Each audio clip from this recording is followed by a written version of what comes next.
Hi అండి. రేపు శ్రీరామనవమి కదా! నేనైతే గనక పూజ దగ్గర సామాన్లన్నీ ఇలా తోముకొని, శుభ్రం చేసుకొని పెట్టుకున్నాను. మీరు రెడీ చేసుకొని పెట్టుకున్నారా? దేవుడి దగ్గర కూడా శుభ్రం చేసేసుకున్నానండి. ఈరోజైతే గనక నేను ఎర్రనూకతో ఉప్మా చేస్తున్నాను. ఎర్రనూక అంటారు, గోధుమ నూక అంటారు కదా! దాంతో ఉప్మా చేస్తున్నాను. కొద్దిగా వెనకటికి ఎవరో అన్నారేంటంటే తలపాకు చుట్టడం రాక తలే వంకరగా ఉన్నది అన్నట్టు నా పని. నేనేమో వీడియోలేమో సరింగా ఎయట్లేదు. నేనేమో వాయిస్ ఓవర్ రావట్లేదు. 4000 సబ్స్క్రైబర్స్ వచ్చారు కదా మమ్మీ, ఎందుకు నేను అలా ఏస్తా ఉండు అనేమో ఇలా వీడియోలు ఎయడం చాలా కష్టమండి బాబు. ఏంటో అనుకున్నాను, ఇలాగ 5 నిమిషాలు చూసి పెట్టేయడమే అనుకున్నాను కానీ చేస్తేనే తెలుస్తుంది. అందరూ అంటారు యూట్యూబర్లు అయితే తెలుస్తుంది అని.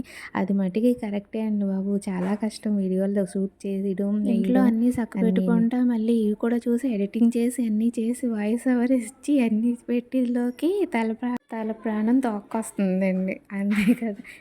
ఎవరైనా చెప్తేనే కానీ చేతేనే కానీ తెలీదు అని అంటారు కదా! అది నిజమేనండి బాబు. చేతేనే కానీ తెలీదు ఏ పని అయినా సరే.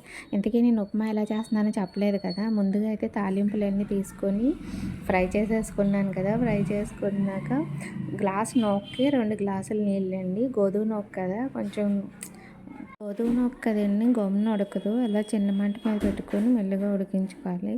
ఇలా మధ్య మధ్యలో తిప్పుతూ కూడా ఉండాలి, మళ్ళీ అడుగంటేస్తుంది. అలా ఉడికేదాకా తిప్పుతూ ఉండి తర్వాత చల్లారిపోయాక పొడి పొడిగా ఆడుతూ వచ్చేస్తుంది. అంతే అండి, ఉప్మా అయితే రెడీ అయిపోయింది. ఎలా ఉందో టేస్ట్ చేసి చెప్తాను. ఈ వీడియో అయితే నచ్చితే కనుక లైక్ చేయండి. థ్యాంక్ యూ అండి.